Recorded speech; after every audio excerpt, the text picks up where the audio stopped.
Après plusieurs mois de grève paralysante, l'université Marien Ngouabi rouvre enfin ses portes. Cette longue période d'arrêt a laissé derrière elle un mélange de soulagement et d'interrogation. Aujourd'hui, nous sommes à Bayardel, au cœur même de la faculté des lettres, arts et sciences humaines, pour prendre le pouls de la reprise des activités académiques. De nombreuses questions restent en suspens. Comment s'organise cette reprise ? Priorité au cours, aux sessions de rattrapage, à la nouvelle année académique. Qu'en est-il du sort des nouveaux bacheliers impatients de rejoindre les amphithéâtres? Pour explorer ces enjeux, les chroniques de BFM vous emmènent sur le terrain auprès des étudiants et des enseignants. Mais avant d'apporter des réponses concrètes à ces interrogations, allons à la rencontre des étudiants. Comment vivent-ils cette reprise des cours? Quel espoir nourrissent-ils pour l'avenir? Suivez-moi.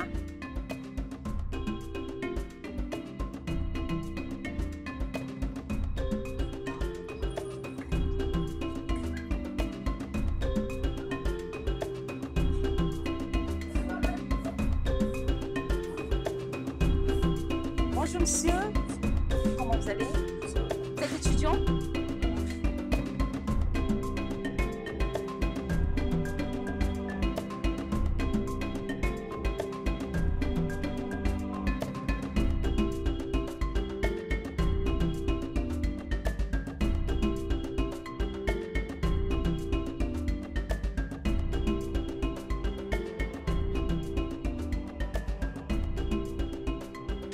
Bonjour monsieur, comment vous appelez? Je m'appelle Koulumba Crèche Duval. Monsieur Crèche, l'école dans l'université reprend aujourd'hui. Êtes-vous soulagé ou inquiet de cette reprise?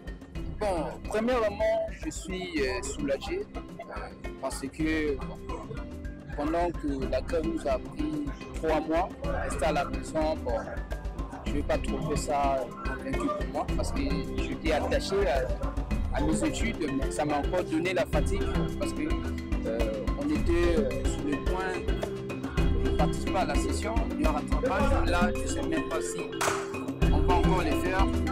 C'est là où nous rentrons une nouvelle année.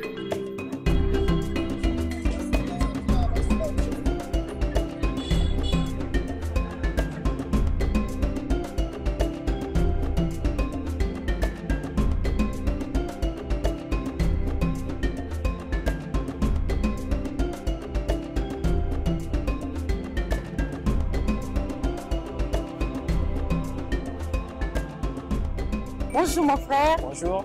Quel est votre état d'esprit aujourd'hui avec la reprise des cours? Mon état d'esprit, je ne peux qu'être heureux parce que premièrement, il s'agit de mon avenir, et c'est quelque chose de très important que je puisse reprendre enfin avec ces cours-là. Et puisque ça a été une année très difficile pour moi et je me disais que perdre tout ce temps-là, ça devait être très compliqué.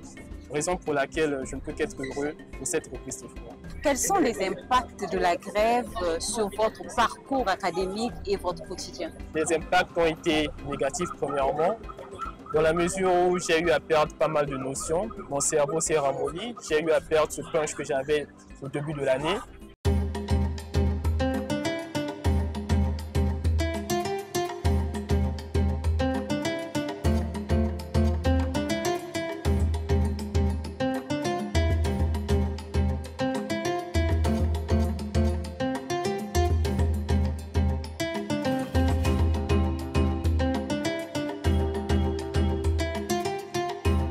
Comment vous appelez? Moral prévu Madika. Monsieur Moradon, je pense que le moral y est pour cette reprise des cours. Le moral y est, mais pour combien de temps? C'est ça la question que je me pose. Je ne suis pas rassuré. Je ne suis pas rassuré que cette levée de grève fera long feu. Je suis certain qu'après quelques temps, on va encore retourner en grève. Et c'est ce que je ne veux pas. Là, ils m'ont fait perdre toute une année. Mais quel est le message que tu peux lancer à l'endroit des autorités pour que ces grèves ne reviennent plus? D'être plus sérieux. Parce qu'ils ne sont pas sérieux en fait. D'être plus sérieux, de prendre l'avenir des jeunes Congolais, des étudiants congolais au sérieux. Nombreux de leurs enfants sont ceux qui étudient ailleurs ou dans des instituts où ils sont bien conditionnés, mais pour nous qui sommes ici, si nous avons accepté d'apprendre à Marie Ngouabi, c'est pas pour certains, comme moi, c'est pas que j'ai voulu étudier ici, mais c'est peut-être parce que les moyens n'ont pas été pour que j'étudie ailleurs.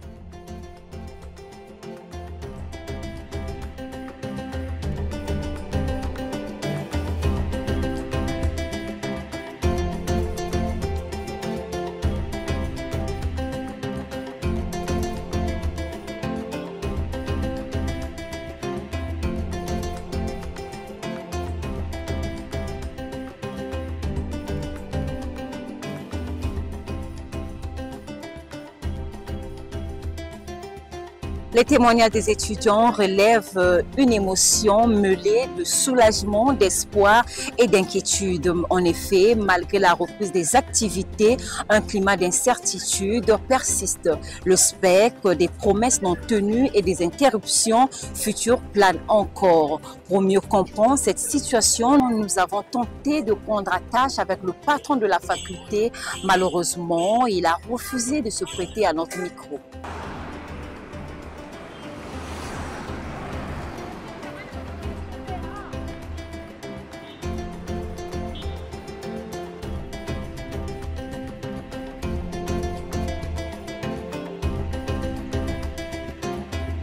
Après la faculté des lettres, arts et sciences humaines, cap sur les facultés de droit et sciences techniques. Sur place, le constat relève un schéma similaire. Des étudiants désorientés, des enseignants préoccupés et une organisation encore en rodage. Monsieur Woudoudou, vous êtes enseignant ici à la faculté de droit. Dites-nous en quelques mots comment se prépare aujourd'hui à la reprise des cours.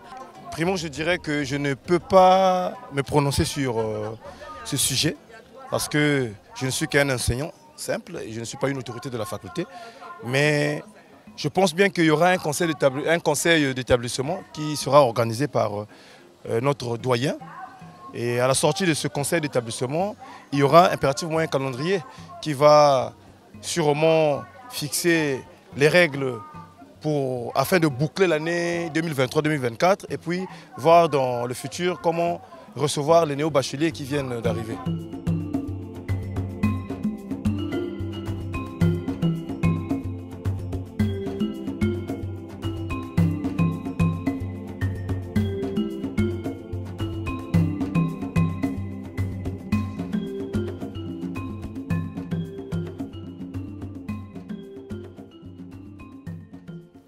Ici, nous sommes à la scolarité centrale où les étudiants viennent déposer leur dossier pour prendre des inscriptions.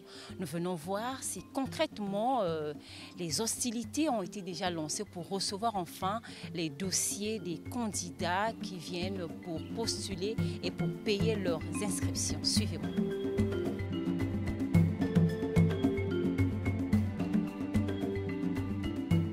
Pour sortir à la direction de la scolarité et des examens, dites-nous un peu comment ça se passe à l'intérieur. Est-ce qu'on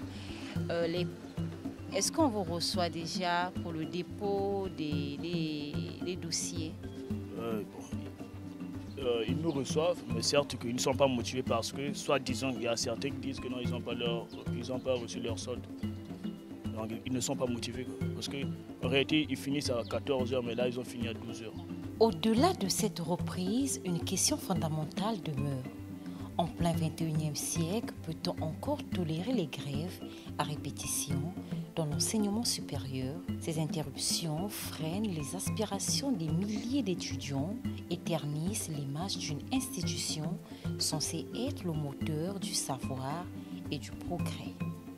Face à ces crises récurrentes, la gestion des ressources financières, issues notamment des frais d'inscription, suscite des interrogations. Où vont ces fonds? Comment sont-ils utilisés? Une réforme profonde de l'administration universitaire s'impose-t-elle? Des questions, encore des questions. Les chroniques